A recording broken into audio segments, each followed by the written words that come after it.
जय हिंद होमगार्ड दोस्तों, होमगार्ड वीरों, मेरे प्यारे भाइयों, स्वागत है एक बार फिर से आपके अपने ऑफिशियल चैनल पे, जहां पे आपको होमगार्ड वायु से संबंधित हर खबर सबसे पहले प्राप्त होती है। मेरे प्यारे दोस्तों, मेरे प्यारे कोरोना योद्धाओं, देखते हैं आज 3-4 बड़ी खबरें मैं आपके लिए लेकर के हाजिर हो गया हूँ। आपका एरियर को लेकर के भी खबरें हैं, बजट जारी हुआ है उसको लेकर के भी खबर है, और भी कई बड़ी खबरें हैं, कई शासनादेश भी जारी हुए हैं, वो भी हम इस वीडियो में जानने वाले हैं। आप किस राज्य के होमगार्ड भाई हो और आपको क्या खबर चाहिए, आपकी ड्यूटी में कोई परेशानी है या और कुछ भी आपको दिक्कत है, तो आप मेरे को कमेंट बॉक्स में पूछ भी सकते हो।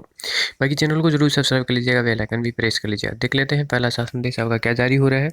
पहला शासन देश की बात करते हैं तो आपका देख सकते हो, इसमें 2 तारीख का जब जारी हुआ है।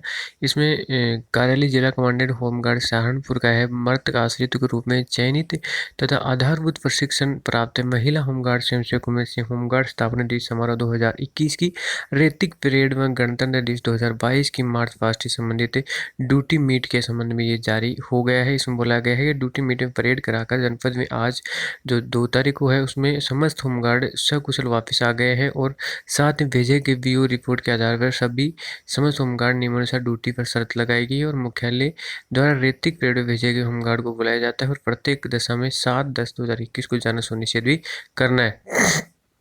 दूसरे संदेश हम देख लेते हैं, उसमें आप देख सकते हो वित्तीय वर्ष 2020-21 के अनुदान संख्या 26 के अंतर्गत होमगार्ड स्वयंसेवकों के देयकों के भुगतान हेतु धनराशि की निवर्त पर रखे जाने विषय उपयुक्त विषय में संबंध में मुझे ये कहने का निर्देश हुआ है कि डायल 112 में ड्यूटीरत रहे होमगार्ड स्वयंसेवकों को ड्यूटी भत्ते के एरिया के भुगतान में 25,000 होमगार्ड स्वयंसेवकों के देयकों के भुगतान हेतु वर्तमान वित्तीय वर्ष 2021-22 में अनुदान संख्या 26 के अंतर्गत उपलब्ध बजट व्यवस्था की दृष्टिगत धनराशि आपका जो है वो देख सकते हो 4 अरब है, और समादिष्ट होमगार्ड की निवर्त पर रखे जाने की सहर्ष स्वीकृति की राज्यपाल निम्न शर्तों के अधीन प्रदान करते हैं।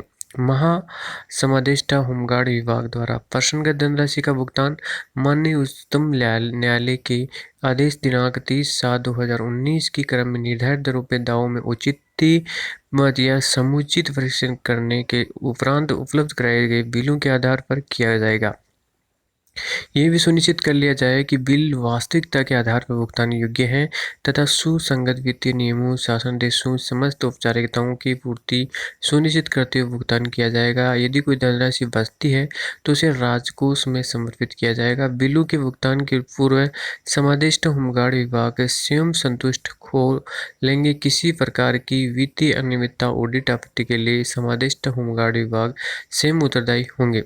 समादिष्ट होमगार्ड विभाग द्वारा प्रसन्नगत बिलों के भुगतान से पूरे बिलों पर समक्ष स्तर की प्रति हस्ताक्षरित करा लिया जाएगा। उक्त धनराशि अनुदान संख्या 26 के लेखा शीर्ष 2055 पुलिस 109, जिला पुलिस 3, जिला पुलिस मुख्यालय 16 व्यावसायिक में विशेष सेवाओं के लिए भुगतान पद के अंतर्गत प्रावधानिक धनराशि की आहरित की जाएगी। यदि यहाँ आदेश वित्त विभाग शासकीय संख्या दिनांक 1 अक्टूबर 2021 द्वारा प्राप्त सहमति जारी की जा रही है।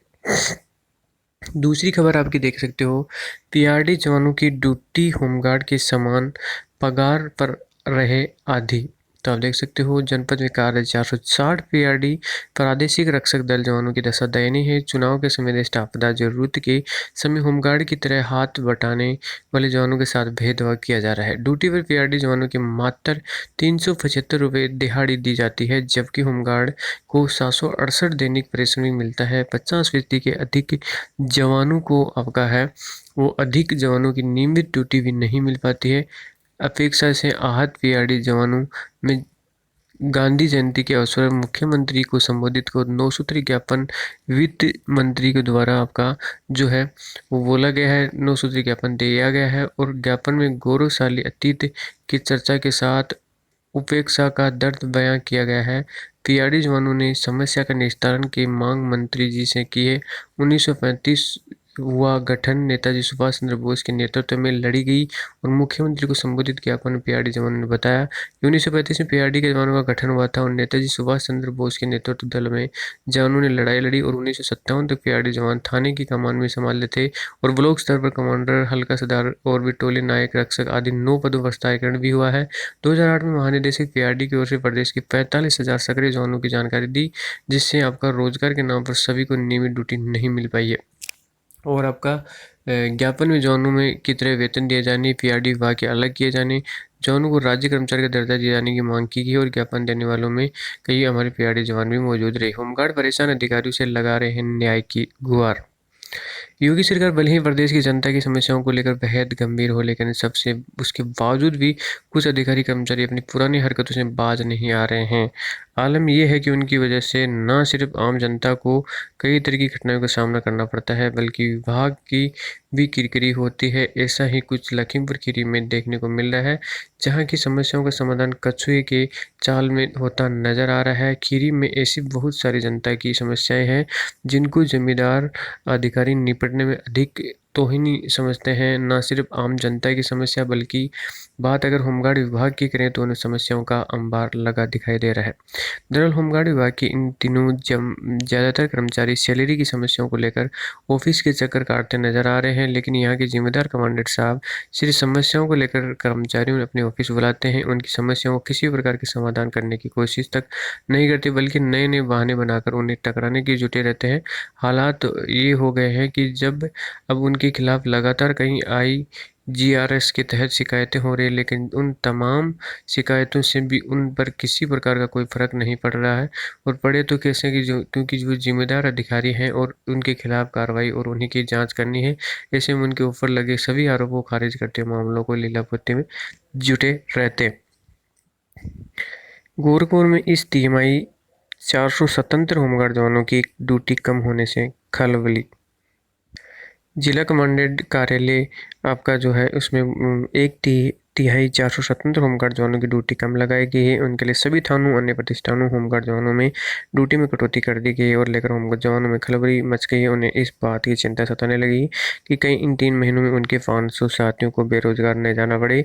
जिला कमांडेंट होमगार्ड कार्यालय में जिले के सभी थानों में गोरखनाथ मध्य यातायात कार्यालय, अग्निशमन केंद्र गीटा, अग्निशमन केंद्र गोलघर और कई जो ऐसी जगह हैं जहाँ पे आपका जो केंद्र है होमगार्ड जवानों की ड्यूटी लगाई जाती है। जिले के थानों में करीबन 20 से 30 पुरुष होमगार्ड तथा कुछ महिला होमगार्डों की ड्यूटी लगती है और इन स्थानों पर अब तक 1440 पुरुष में 50 महिला होमगार्डों की ड्यूटी लगाई जाती रही। जिला कमांडेंट होमगार्ड कार्यालय से 1 अक्टूबर 2021 से 31 दिसंबर 2021 के लिए केवल 1013 होमगार्ड जवानों की ड्यूटी लगाई गई है। इसमें 961 पुरुष 41 महिला होमगार्ड तैनात किए गए हैं। इसके लिए सभी थानों से होमगार्ड जवानों को कम किया गया। यही नहीं, आशा की ज्योति केंद्र पर भी होमगार्ड जवानों की संख्या कम कर दी गई है। होमगार्ड जवानों की ड्यूटी में भी की गई कटौती की उनके बीच खलबली मच गई है।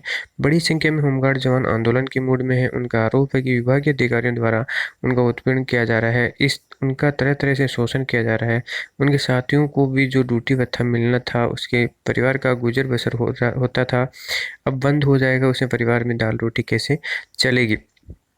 एक संदेश और है, देख सकते हो उसमें कार्यालय जिला कमांडेंट होमगार्ड कन्नौज के द्वारा, इसमें देख सकते हो दिनांक 28/9/2021 में दिलीप कुमार गौतम BO की संरक्षण में होमगार्ड दिवस की रेती गणतंत्र परेड में चयन प्रक्रिया हेतु होमगार्ड मुख्यालय भेजा गया था, लेकिन दिनांक 29/9/2021 में चयन प्रक्रिया के समय आप लोगों द्वारा सिखलाए गए ड्रिल के अनुरूप पूर्ण दक्षता के साथ मार्च नहीं किया गया, बल्कि उसमें बोले गए कमांड का आप लोगों ने जानबूझकर खराब किया और इस तरह के प्रदर्शन से जनपद कन्नौज की छवि धूमिल हुई है। और इसे स्पष्ट करें कि आप लोगों द्वारा सिखलाए गए तरीका का अनुसार मार्च नहीं किया गया, जिसके संबंध में इंचार्ज को दिलीप कुमार गौतम भी अवगत कराया गया है कि आप लोगों द्वारा किया गया कृत्य अत्यंत खेदजनक है तथा उन्हें करते के लिए आप लोगों को ड्यूटी परेड से निलंबित भी कर दिया गया है। पत्र प्राप्ति के 3 दिन के अंदर आप स्पष्टीकरण हस्तों की समक्ष प्रस्तुत करें, जिससे शिथिलता भी आप स्वयं उत्तरदायी रहेंगे। तो ये थी आज की लेटेस्ट अपडेट। बाकी आप हमारे साथ में बने रहिएगा। जय हिंद।